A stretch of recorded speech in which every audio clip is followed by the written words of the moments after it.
Enggak ada majelis biar serius. Di rumah, ibadah di rumah.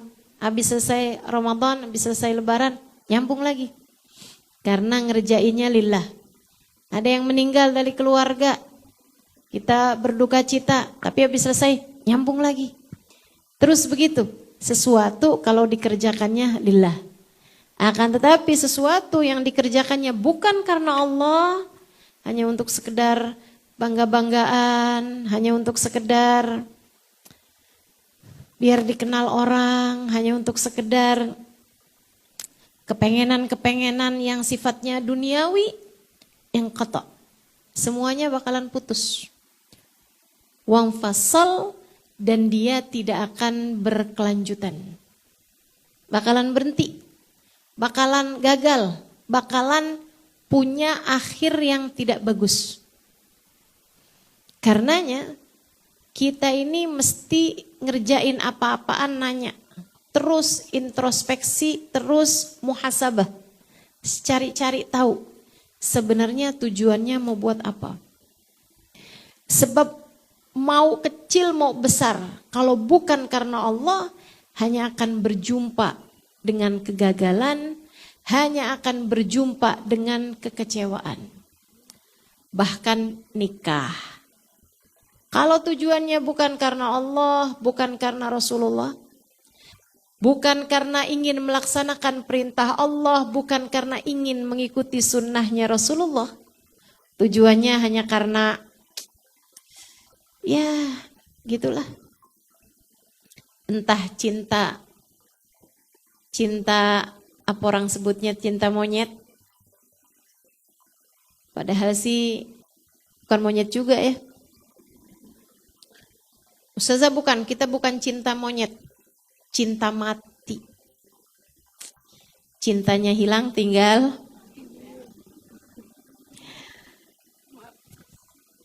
cinta monyet, cintanya hilang tinggal monyetnya. Yang begituan kamu liatin deh.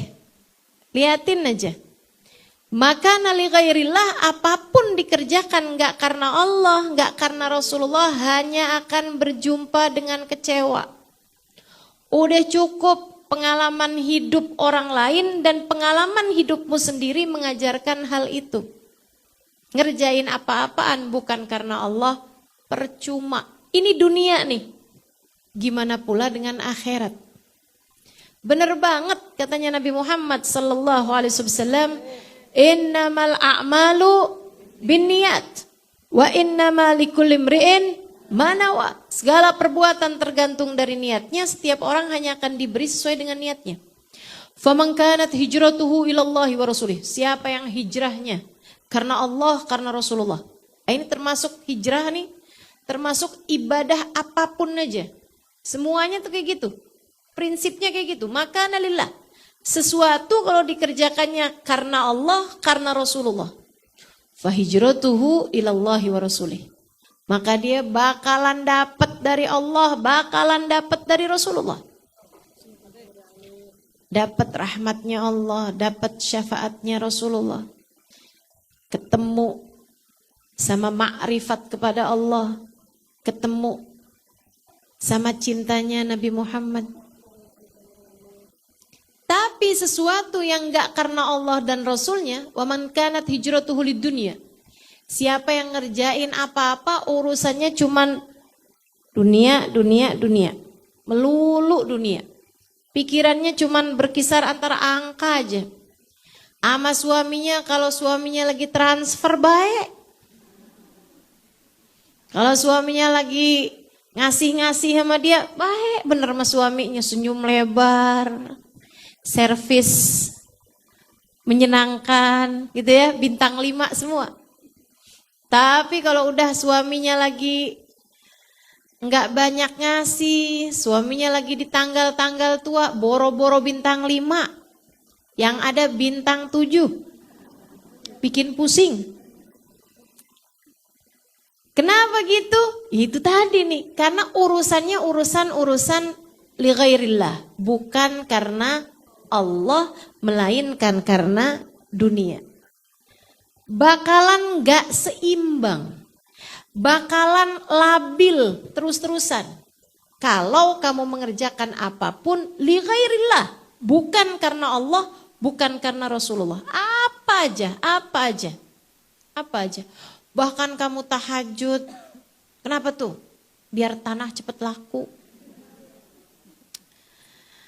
Waduh, ditelatenin tiap malam tuh, sampai berokaat-rokaat banyak pokoknya. Kenapa tuh? Biar cepet dapet jodoh. Nah tuh. Bukan karena Allah, bukan karena Rasulullah Sallallahu Alaihi Wasallam.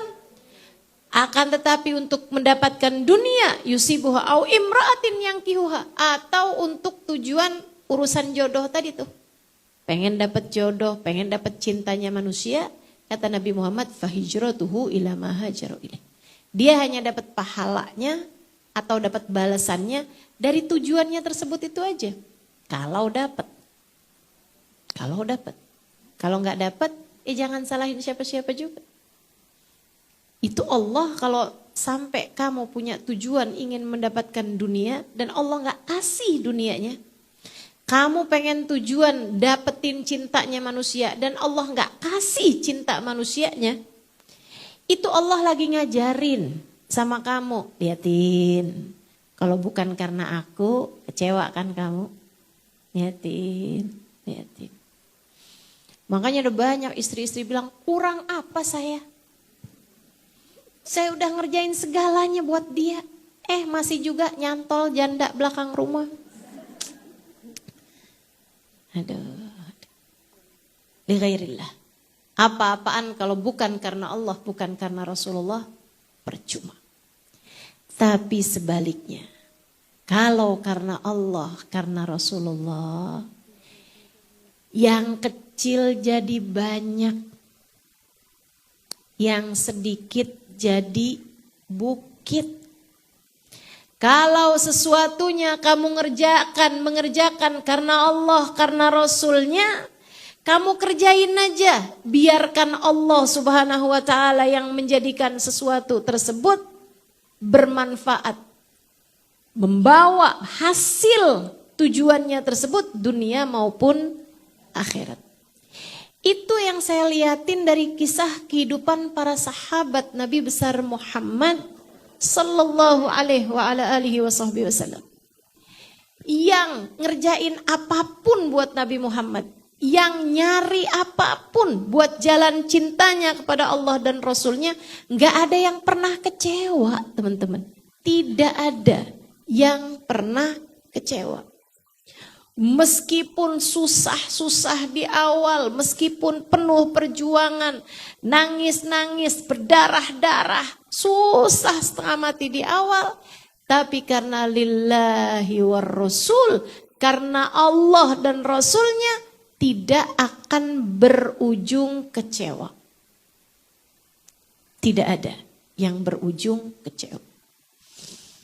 Mau diceritain siapa dari para sahabat? Banyak banget.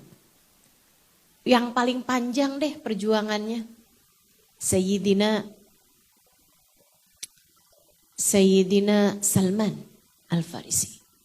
Saudara sekalian yang saya muliakan, itu masuk agama Nasrani dari umur 11-12an tahun. Gara-garanya bapaknya itu penyembah imam, bapaknya itu imam untuk orang-orang yang nyembah api. Tinggal di Persia. Bapaknya Salman. Jadi Salman melek mata datang ke apinya dia buat sujud. Depan api. Terus begitu bertahun-tahun. Dari sejak Salman kecil udah taunya kayak begitu. Dia gak ngerti ada Tuhan lain selain apinya itu. Karena bapaknya itu imam. Di rumah mereka tuh punya api sesembahan gak pernah padam. Selama ratusan tahun dari sejak kakek-kakeknya dulu. Satu hari Salman diajakin sama bapaknya pergi dagang ke daerah yang sangat jauh. Pergian, safar. Lagi bapaknya di pasar, bapaknya bilang, Salman sini aja ya, tungguin. Dia jalan-jalan. Anak pengen tahu kan, umur-umur segituan, 11-12an tahun. Dia lihat, ada suara indah banget. Dibuka, rupanya itu semacam tempat ibadah ya, masjid gitu di dekat pasar situ. Dia lihatin di situ ada orang berkerumun, semuanya sedang berzikir. Allah, hai, la ilaha illallah, Allah, la ilaha illallah. Didengerin sama Salman, enak banget, nih adem banget. Sampai kemudian dia takut, bapaknya nyari, udah waktu yang cukup lama, dia pergi ke bapaknya. Tanyain sama bapaknya, kamu dari mana aja Salman sudah cari-cariin kamu? Dia bilang, iya pak, saya tadi habis dari satu tempat itu, saya dengerin ada orang lagi pada zikir, lagi pada bacaan gitu. Saya tanyain, kalian lagi pada ngapain? Mereka bilang kami sedang ibadah kepada Allah. Apinya mana? Karena yang dia paham menyembah itu harus kepada api gitu kan. Terus mereka bilang Tuhan itu bukanlah api. Api bisa dipadamkan, api tidak bisa berbuat apa-apa. Tuhan kita itu adalah Allah. Ceritakan. Masuk di akalnya Salman, anak muda ini. Akhirnya dia bilang sama bapaknya, Pak, kayaknya benar ya Pak ya. Panjang jalan nih. Kayaknya Tuhan itu gak mungkin api deh Pak. Tuhan itu pastilah zat yang maha agung. Pastilah Tuhan yang telah menciptakan kita adalah zat yang sangat berkuasa. Sampai bapaknya takut, nih anak nih kayaknya mau murtad nih. Keluar dari agama. Masukin kamar, begitu pulang dikunci. Gak dikasih keluar-keluar. Salman Al-Farisi, muda, punya benih-benih keinginan mencari kebenaran. Ingin mencari Allah, ingin mencari Rasulullah, utusan Allah SWT. Mulain tuh, dia pura-pura. Oh, bapaknya kayak baik, gak pernah mau keluar, ini itu. Selama berbulan-bulan, sambilan dia nabung. Ada uang yang dia punya, satu hari ketika malam tiba, keluar dari rumahnya, kemudian tidak pernah kembali lagi. Mau apa Salman pergi? Mau nyari Allah dan Rasulnya. Maka darilah apapun kalau karena Allah, karena Rasulullah, gak pernah berujung kecewa. Terus akan berkesinambungan, wattasal, bakalan nyambung, bakalan ketemu. Kamu nyari Allah, nyari Rasulullah bakalan ketemu. Sampailah kemudian Salman ke kota yang dia dulu cari itu. Nyampe di sana dia cari-cari tahu. Di daerah sini nih siapa yang paling ngerti agama. Ulamanya lah gitu. Tunjukin sama orang, tuh dia tuh Salman. Akhirnya Salman pun pergi ke rumah orang tersebut berkhidmah kepadanya. Gak punya uang, dia jadi budak aja gitu. Salman kerja, tinggal di situ bertahun-tahun lamanya. Sampai kemudian si tuan ini di umur Salman udah mau deket 20-an tahun, meninggal. Tuannya dia nih, si pendeta ini. Begitu meninggal orang-orang pada berdatangan, nangis-nangis. Sama Salman dibilangin, ngapain kalian nangis-nangis? Ya kita kehilangan seorang pendeta yang sangat baik, seorang enggak ada baik-baiknya dia. Sini deh saya tunjukin. Sama Salman ditunjukin di ruang bawah tanah. Di bawah situ ternyata dia timbun semua sumbangan-sumbangannya orang. Ternyata oknum-oknum ini dari dulu ada. Itu kan oknum ya. Oknum ulama Nasrani nih. Ternyata dia nimbun dan di sana juga berserakan botol-botol minuman keras.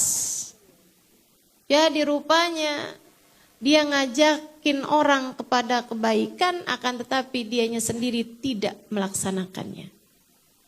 Dia melakukan hal itu bukan karena Allah, bukan karena Rasulullah.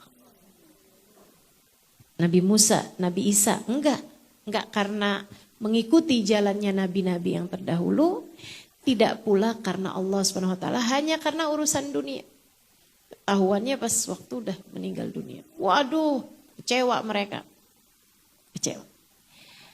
Terus akhirnya mereka bilang, "Ya ampun Salman, kamu selama ini berkhidmah sama orang kayak begini gitu." Iya nih, gimana nih? Yaudah kalau gitu gini aja deh. Mereka kumpulkan sebagian uang mereka, kemudian mereka bilang, "Nih Salman, kami tahu ada seorang rahib, seorang pendeta yang memang benar-benar ikhlas, benar baik, tapi tinggalnya nggak di kota ini." Misalnya gitu ya, tinggalnya di Semarang misal. Berangkatlah Salman ke negeri tersebut, ikutan kafilah dagang, sampai ketemu pendeta tersebut. Salman bilang, "Saya pengen berkhidmah kepadamu, saya ingin engkau mengenalkanku kepada Allah." Dia bilang, "Yuk Salman, tinggallah bersama denganku." Diajarin agama, diajarin sholat, diajarin ibadah sesuai dengan tata caranya Nabi Allah Isa alaihissalam. Zikirnya apa segala macam. Salman belajar terus hari demi hari, bertahun-tahun. Orang soleh, orang baik.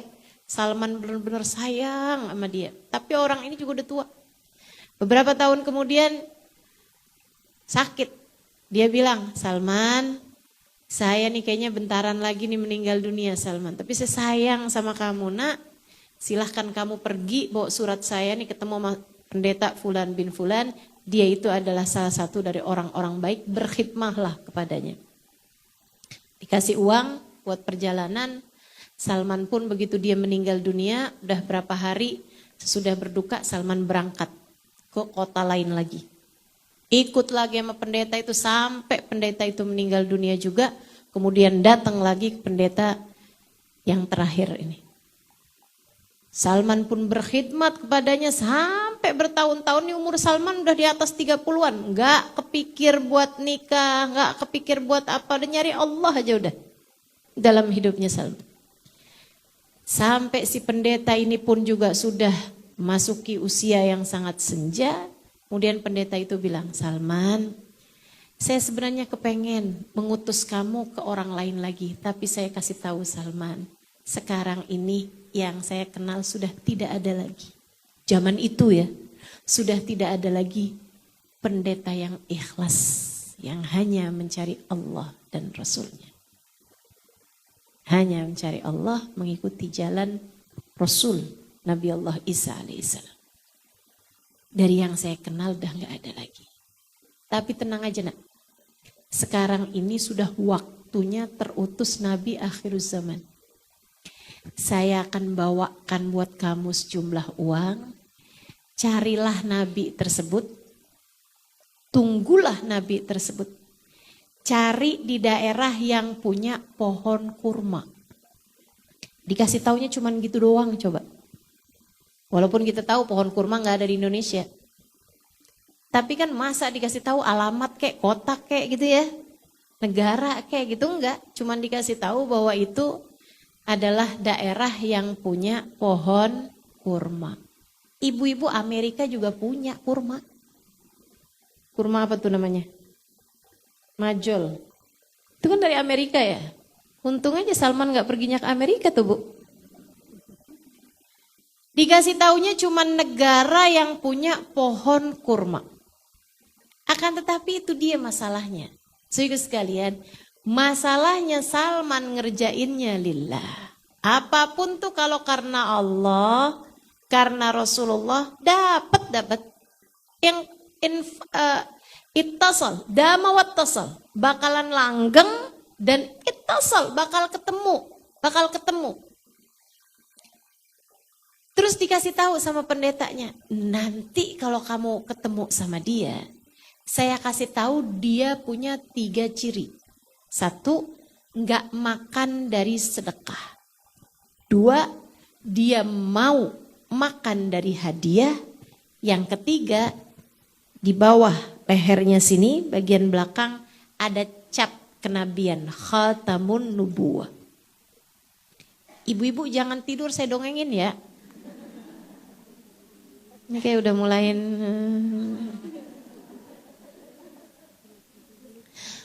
Bu, meninggal dunia pendeta tersebut, Salman berduka, nguburin dan seterusnya sampai selang beberapa waktu sesudah selesai masa berdukanya, Salman pun mulai berangkat menuju ke negara yang punya pohon kurma itu. Dia lihat ada kafilah dagang, dia ikutan kafilah dagang tersebut. Nggak tahu tuh bawa dia kemana. Ketika nyampe di situ belum ada pohon kurma juga. Cari-cari. Kafilah dagang yang lain mau kemana? Negeri Arab. Ini kan Persia tuh asalnya. Iran sekarang itu ya. Dari Iran ke Madinah. Teman-teman sekalian. Oh kan jauh banget itu. Sampai akhirnya ikutan dagang. Sampai Salman kehabisan uang. Udah gak punya lagi bekalnya. Dia lihat ada kafilah yang mau berangkat ke Yathrib. Berangkat ke Madinah. Dia gak tahu juga kalau Nabi Muhammad ada di sana gitu. Dia bilang, bawa saya bersama dengan kafilah ini. Bayarannya sekian, saya gak punya bayaran. Oh, kalau gitu gak bisa nyampe dong. Salman bilang, jual saya nanti di sana, uangnya ambillah sebagai bayaran.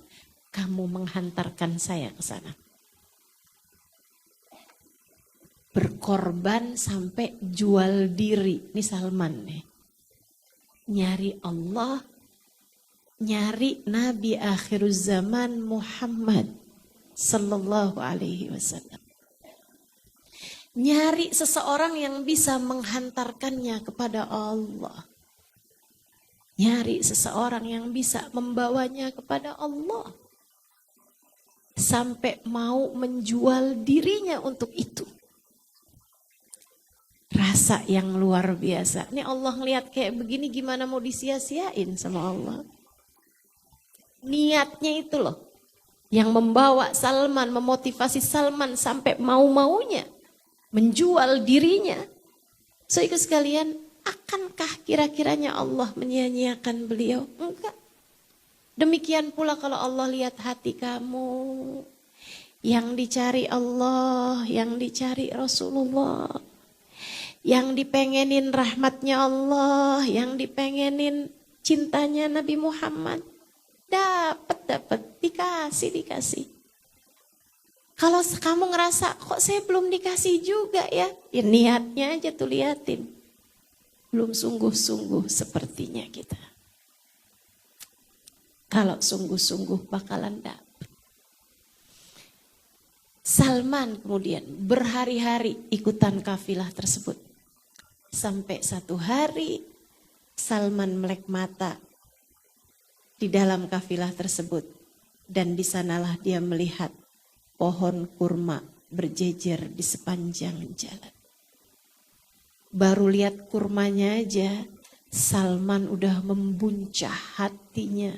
Rindu ingin segera berjumpa dengan Nabi akhiruz zaman. Seseorang yang bisa membawanya menuju Allah. Turun dijual jadi budak. Dibeli sama seorang Yahudi. Pelitnya, jahatnya, na'udzubillah min dzalik. Salman tiap hari disuruh kerja. Dari pagi sampai sore. Nggak dikasih makan kecuali kurma. Jadi makannya kurma doang, dua tangkup, dua cawukan, apa tuh namanya? Gitu ya, kayak ngambil kurma tuh pakai tangan gitu. Ah tuh, itu buat makan siang, diambil lagi. Ah tuh, buat makan malam. Udah gitu doang. Salman kerja di situ berhari-hari, berminggu-minggu, berbulan-bulan, bertahun-tahun. Sampai sekarang usia Salman 60 tahun. Ini kisah yang luar biasa indahnya teman-teman. Panjang masanya. Nungguin Nabi sampai berpuluh tahun. Lebih dari 10 tahun Salman. Nungguin Nabi Muhammad SAW. Sepanjang waktu itu dia merasa tubuhnya semakin lemah. Rambutnya mulai berubah. Nih nabinya kapan sih datangnya? Segala lelah, segala capek itu terus ditahankannya karena menunggu kapan kiranya sang nabi tersebut datang.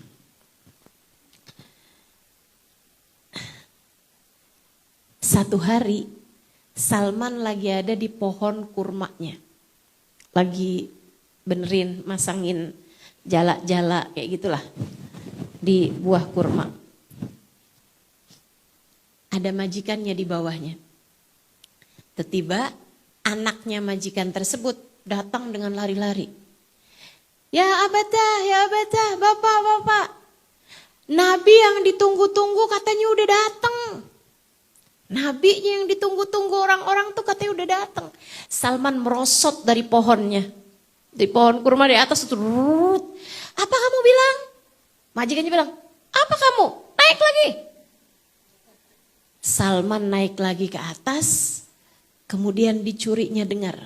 Sang anak nih yang tahu bahwa Salman selama ini menunggu-nunggu Nabi yang akan terutus. Dia ngomong ke bapaknya, tapi sebenarnya kayak buat Salman gitu. Katanya sekarang tinggalnya di rumah Abu Ayyub Al-Ansari. Sambil lihat-liatin Salman. Salman pulang. Sore hari tersebut, dia mandi. Disisirnya rambutnya yang sekarang sudah tidak lagi hitam semuanya. Dia pun memantas-mantaskan dirinya, dipakainya baju yang dia punya, yang selama ini disimpannya ketika nanti berjumpa dengan sang Nabi. Dipantas-pantaskannya dirinya, debar-debar rasa hatinya.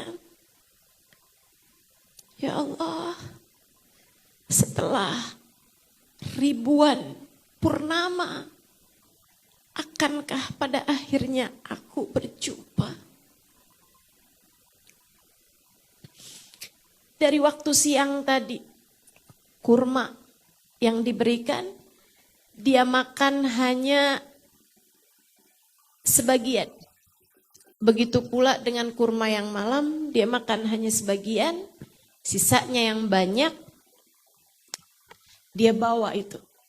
Karena dia ingin ngetes. Nabinya tidak makan dari sedekah. Dia pun masuk ke rumah Abu Ayyub Al-Ansari.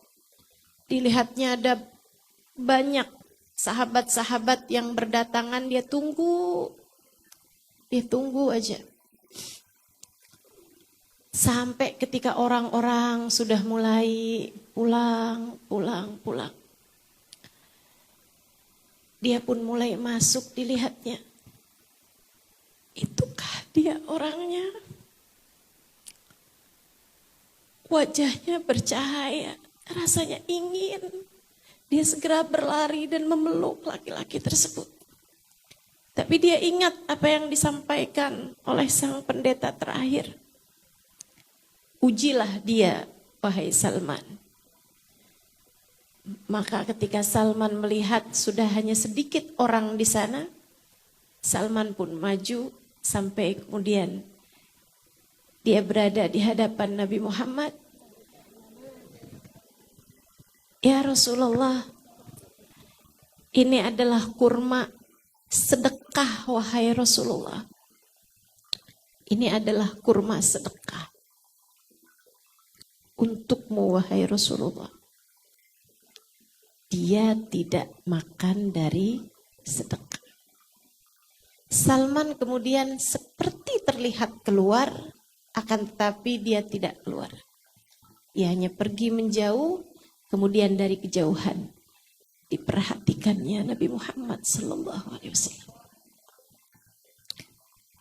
Nabi yang hanya tersenyum ketika Salman memberikan kurma tersebut dan mengatakan, ini adalah hadiah, ini adalah sedekah. Nabi kemudian memanggil para sahabat-sahabatnya.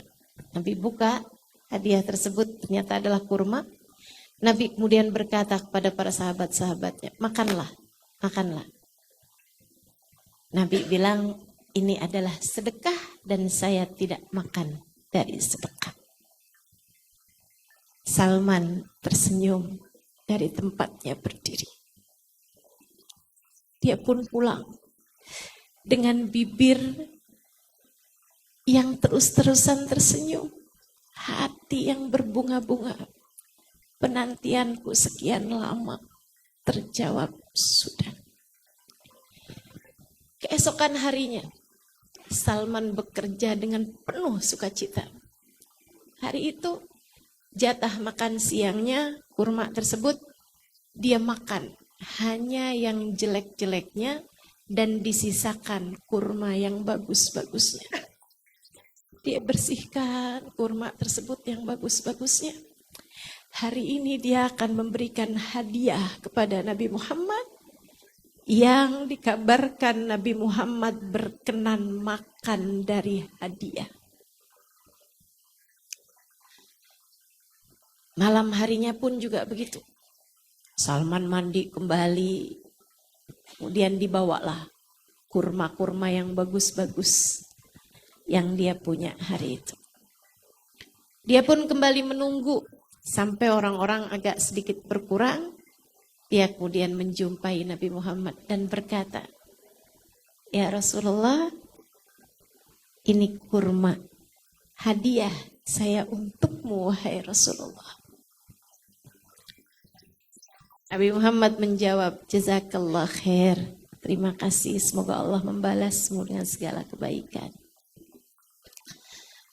Salman kemudian terlihat seperti pergi, padahal nggak pergi kayak kemarin. Kemudian dari kejauhan diperhatikannya Nabi Muhammad SAW. Semoga dia makan. Aku sudah jelas mengatakan padanya bahwa itu adalah hadiah. Nabi memanggil kembali para sahabat-sahabatnya. Salman kecewa. Ya, kok dikasihin ke orang? Para sahabat-sahabatnya berkumpul, Nabi membuka kurma tersebut, kemudian Nabi Muhammad berkata kepada mereka, makanlah, kata Nabi Muhammad. Para sahabat mulai memakannya dan Nabi pun juga ikut memakannya. Sebab Nabi selalu berbagi. Ketika dia melihat kurma yang dia simpan dimakan oleh Nabi Muhammad SAW, hatinya berbunga-bunga. Rasanya dia rela andai seluruh kurmanya diberikan kepada Nabi Muhammad. Dia rela meski kelaparan seperti apapun. Yang penting dia bisa menghadiahkan untuk Nabi Muhammad. Pulang Salman dengan kebahagiaan tak terkira. Sampai besok harinya. Hari itu Salman makan habis kurmanya yang siang. Salman makan habis kurmanya yang malam. Dia memang hanya punya waktu malam. Sebab waktu siang adalah waktunya bekerja. Di waktu malam Salman datang kembali ke sana. Kali ini dia tidak membawa kurma sebagai hadiah. Akan tetapi dia berusaha untuk menemukan khatamun nubuwah. Ada stempel di pundak, di bawah leher belakang Nabi Muhammad sallallahu alaihi wasallam. Dia berusaha untuk melihat, tapi nggak kelihatan. Nabinya kan menghadap para sahabat-sahabatnya dan Salman di sampingnya kan. Dia dari arah samping gitu. Gak bisa kelihatan. Ditunggunya sampai orang-orang mulai keluar. Gimana caranya saya bisa lihat? Subhanallah, ketika orang-orang hanya tinggal sisa beberapa aja di rumahnya Abu Ayyub Al-Ansari. Nabi berdiri. Nabi berdiri, berjalan kayak menuju ke arahnya Salman. Gitu ya.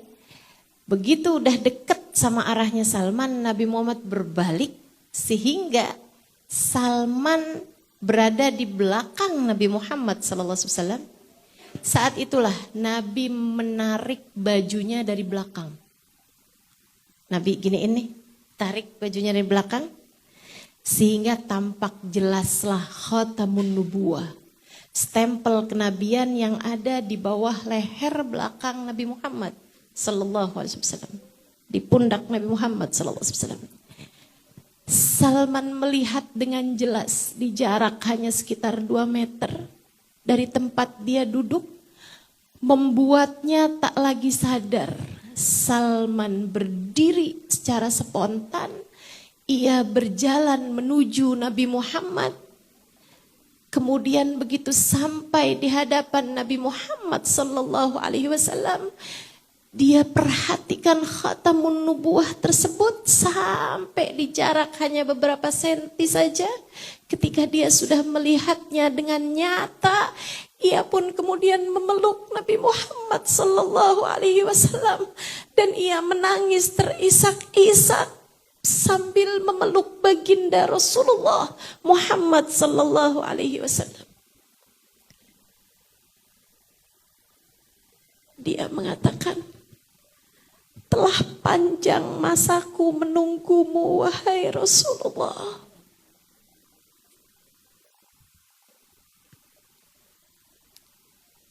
Telah panjang masaku menunggumu wahai Rasulullah.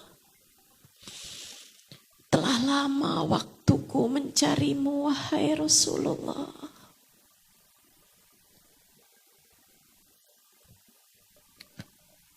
Nabi berbalik.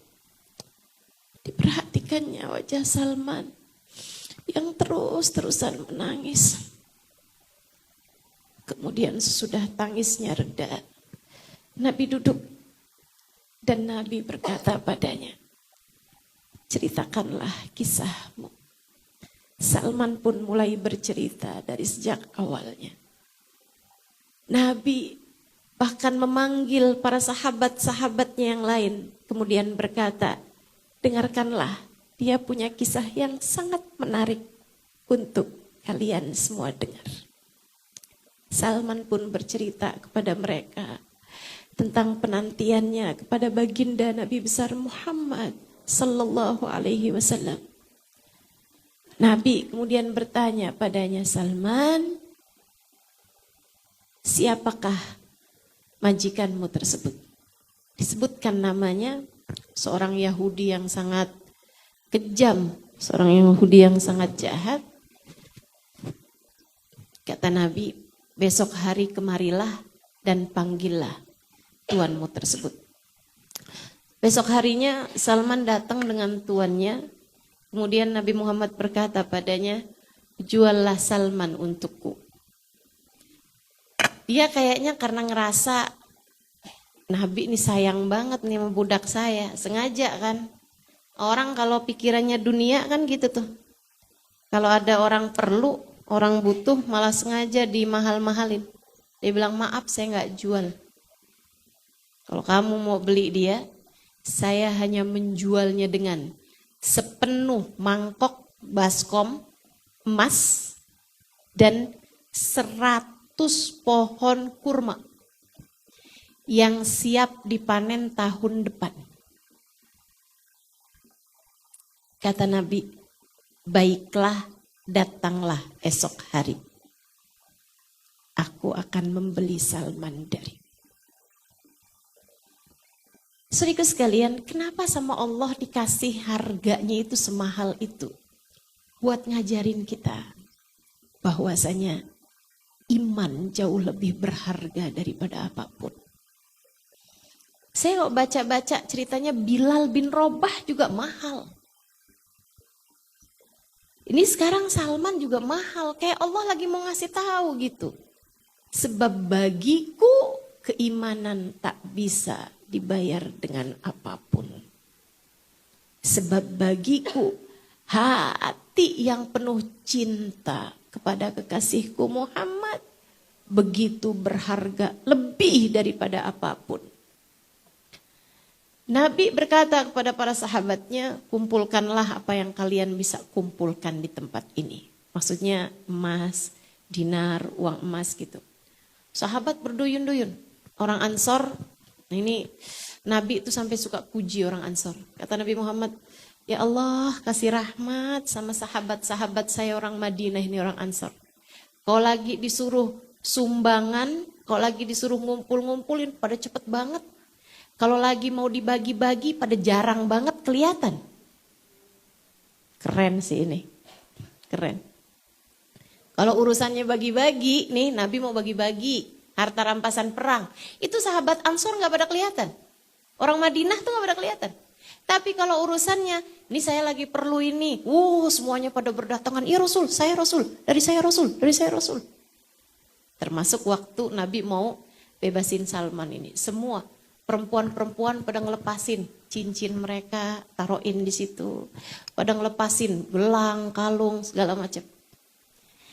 Tapi tempatnya itu gedean yang diminta sama si Yahudi. Jadi walaupun udah pada ngumpul-ngumpulin masih belum penuh tuh. Nabi bilang jazakumullah khair, makasih semuanya, makasih semuanya.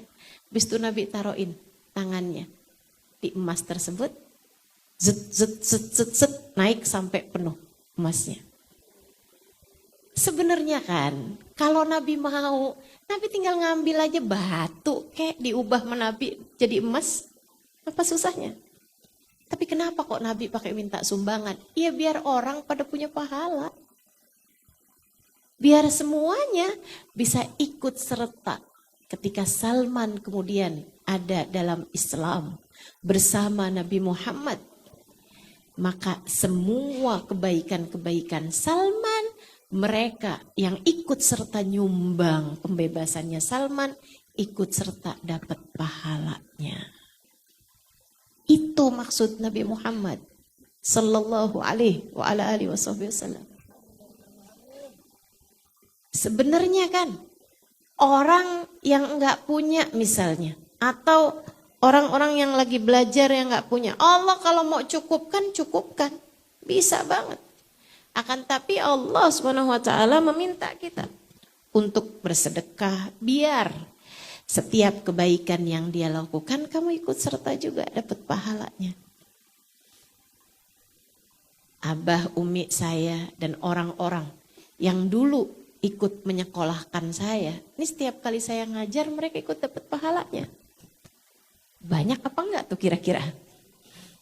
Saudaraku sekalian yang saya muliakan, gitu tuh maksudnya Nabi. Penuh nih. Habis itu tinggal PR satu lagi. Satu kebun kurma yang siap dipanen tahun depan. Saudaraku sekalian, enggak ada yang punya kebun kurma yang bisa dipanen tahun depan. Maksudnya yang ada 100 pohon kurma yang siap panen tuh enggak ada. Tapi ada yang punya tanahnya.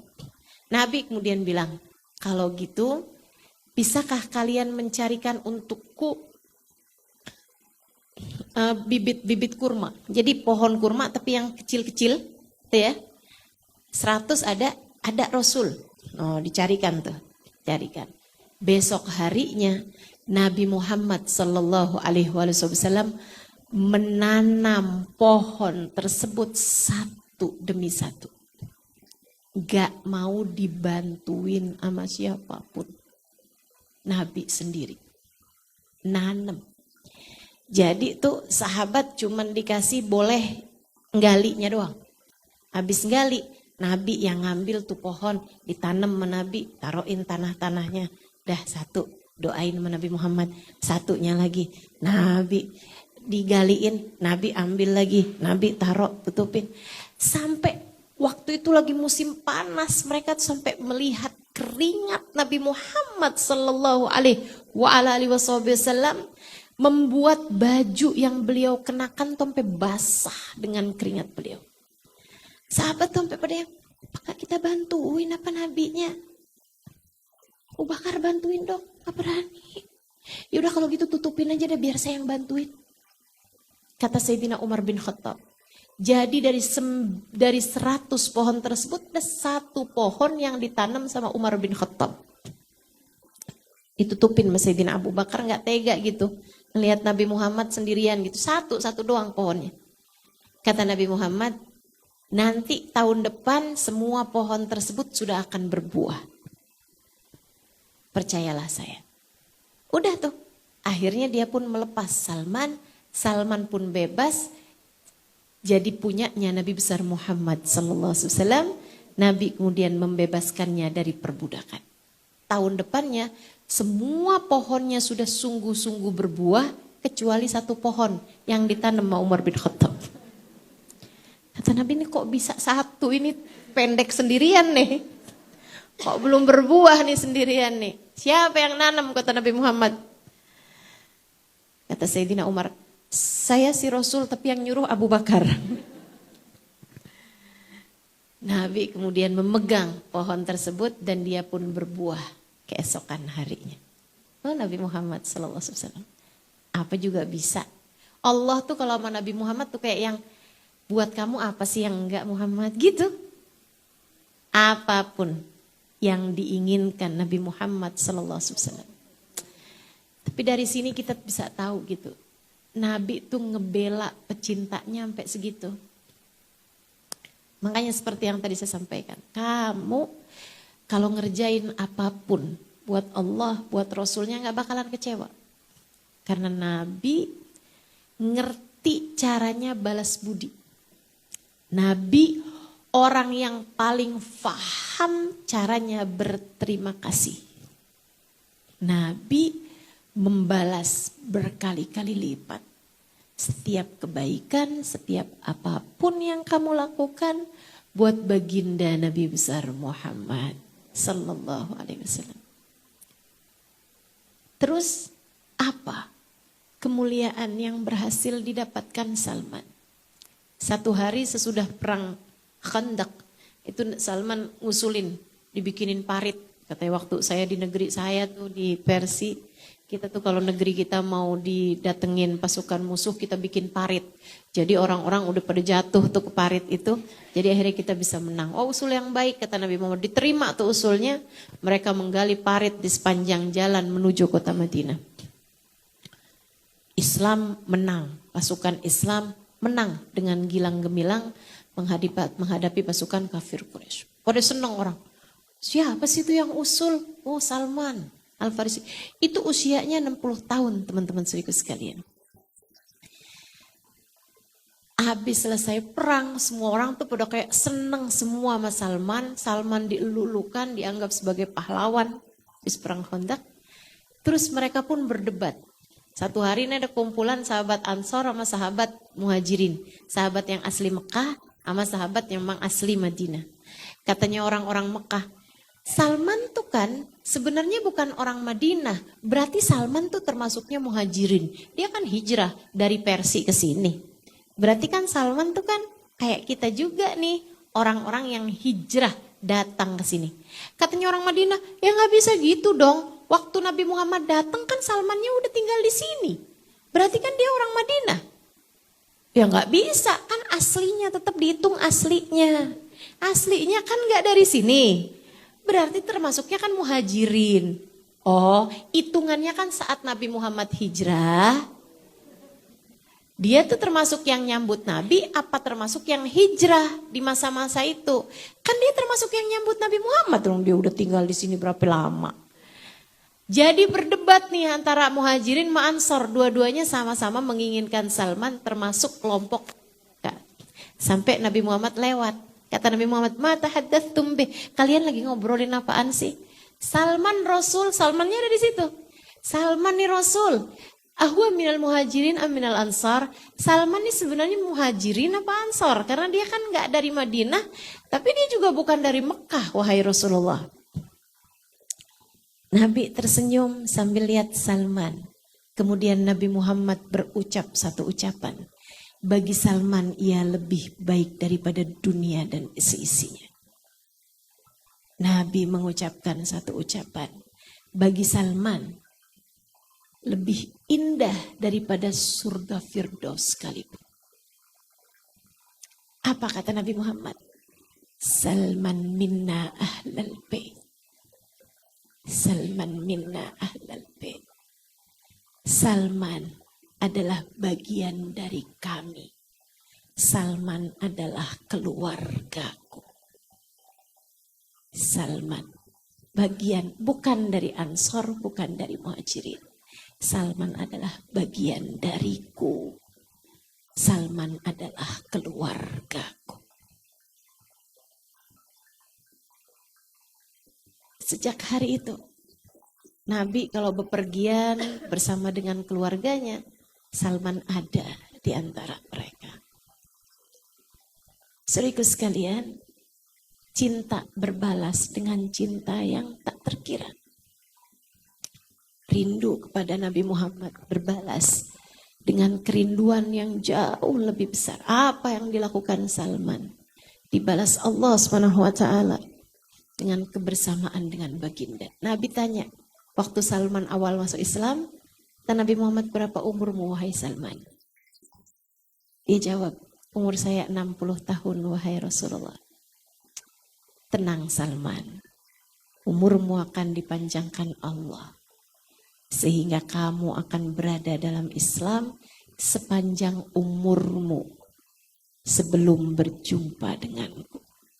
Salman meninggal dunia di usia 120 tahun.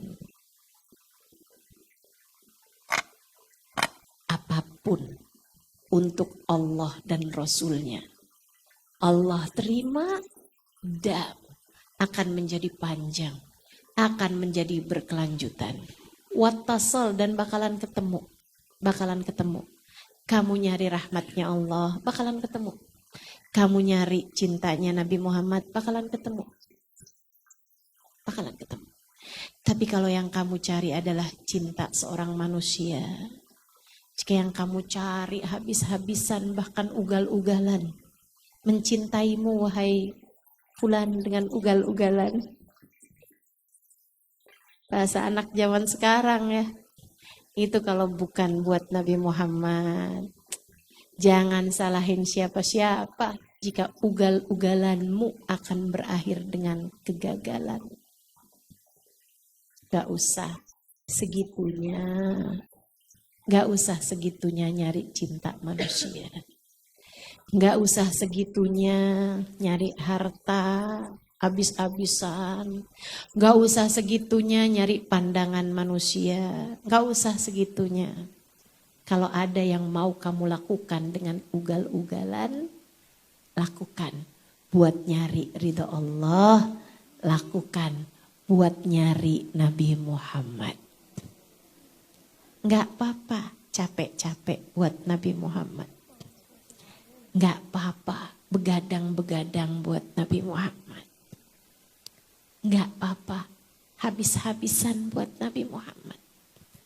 Gak apa-apa maksimalkan apa yang kamu punya buat Nabi Muhammad. Kisah Salman mengajarkan bahwa jika yang kamu cari adalah Nabi Muhammad, kamu tak akan pernah berjumpa dengan kecewa. Cintamu berbalas jumpa. Rindumu dibayar Allah dengan temu. Semoga kita bisa jadi orang-orang yang benar niatnya, bagus pemikirannya, faham apa yang harus kita kejar, faham apa yang harus kita tunggu, faham apa yang semestinya kita lakukan di atas muka bumi ini. Rabbana zalamna anfusana wa ilam taghfir lana wa tarhamna lanakunanna minal khasirin. Rabbana atina fid dunya hasanah fil akhirati hasanah wa qina adzabannar. Bifadli subhana rabbika rabbil izzati amma yasifun. Wassalamun alal mursalin walhamdulillahi rabbil alamin. Taqabbalallah minna wa minkum. Taqabbal ya karim. Terima kasih atas segala perhatiannya. Kurang lebihnya mohon maaf. Billahi taufik wal hidayah. Wal afu minkum. Wassalamualaikum warahmatullahi wabarakatuh. Waalaikumsalam warahmatullahi wabarakatuh.